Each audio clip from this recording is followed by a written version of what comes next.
कक्षा सप्तम सामाजिक विषय में अध्याय 3 है सल्तनत का विस्तार। खिलजी वंश। पिछले अध्याय में हमने गयासुद्दीन बलबन को पढ़ा था और बलबन की मृत्यु के बाद दिल्ली की सत्ता पर अपना प्रभुत्व स्थापित करने के लिए एक तुर्क तथा खिलजी सरदारों के मध्य संघर्ष शुरू हो गया। इस संघर्ष में खिलजी सरदार जलालुद्दीन फिरोज सुल्तान बन गया। जलालुद्दीन फिरोज खिलजी के पूर्वज अफगानिस्तान में खल्ज नामक स्थान से आए थे। तो अफगान की भाषा में एक गर्म प्रदेश को खल्ज कहते हैं, अतः ये खिलजी कहलाए।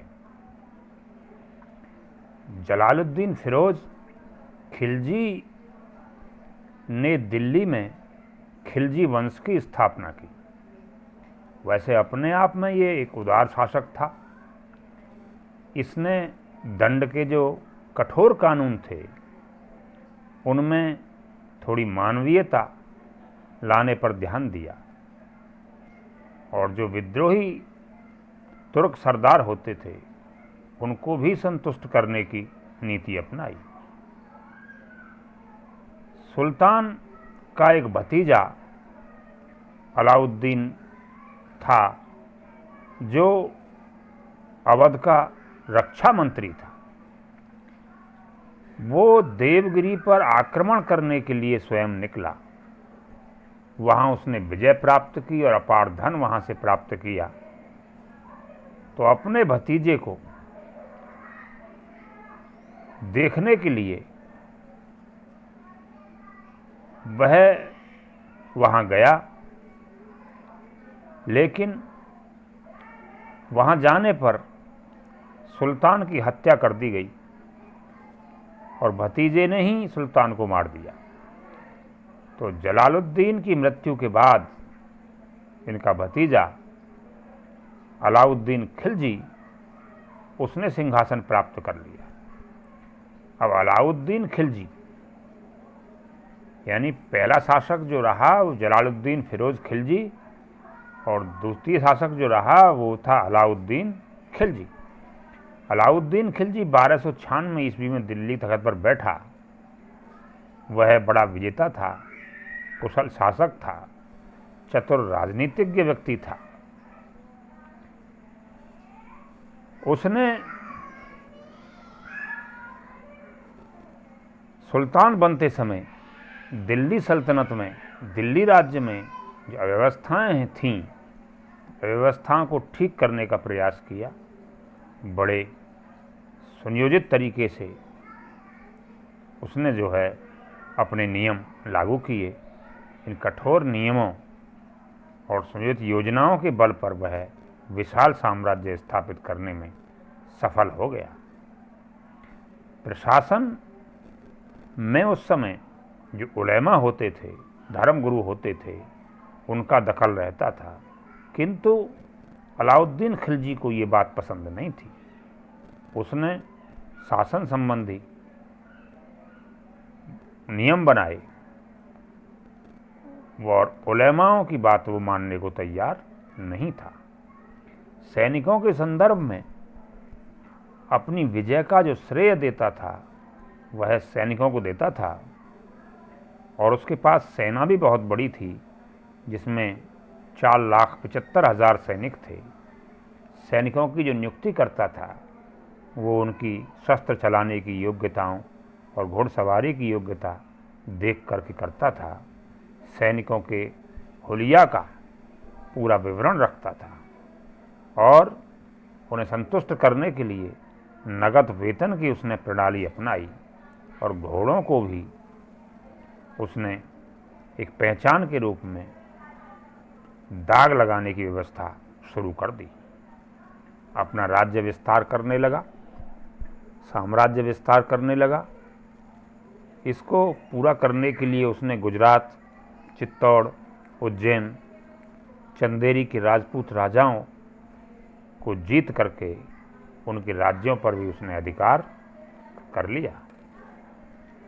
अलाउद्दीन खिलजी का एक सेनापति था जिसका नाम था मलिक काफूर।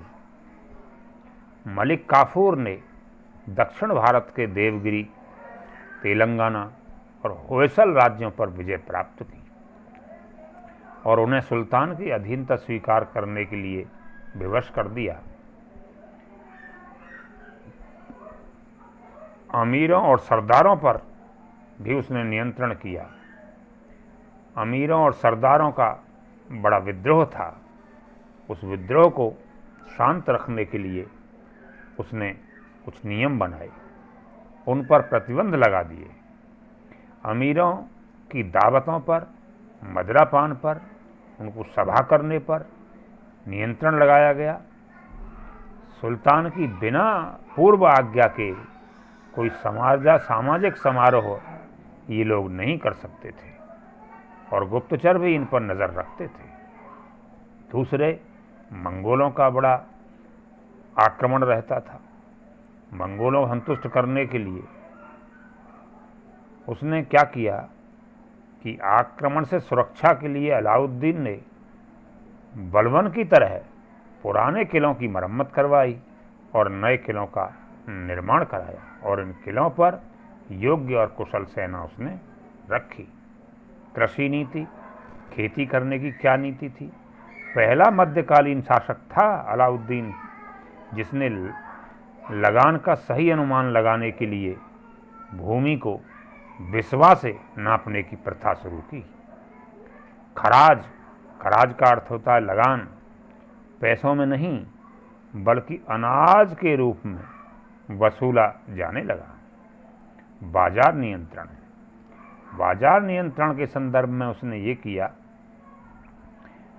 कि कम वेतन में सैनिकों का खर्च चलाने के लिए उसने बाजार पर नियंत्रण किया।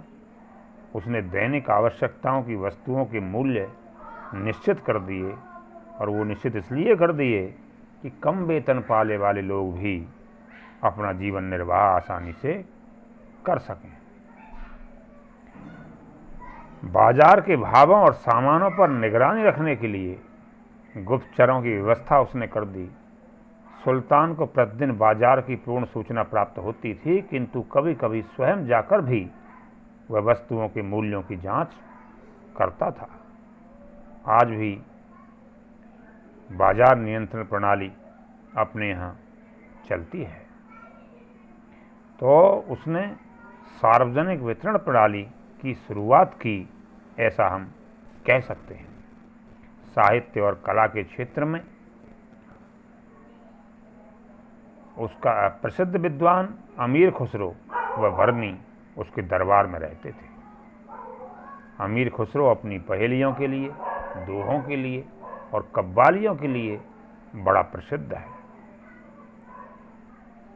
तो इस तरह से खिलजी वंश को हमने पढ़ा और इसका शासक था पहला जलालुद्दीन खिलजी और दूसरा उसके बाद अलाउद्दीन खिलजी और तत्पश्चात थोड़े समय के लिए, मात्र 4 वर्ष के लिए मुबारक शाह इसका अंतिम शासक रहा।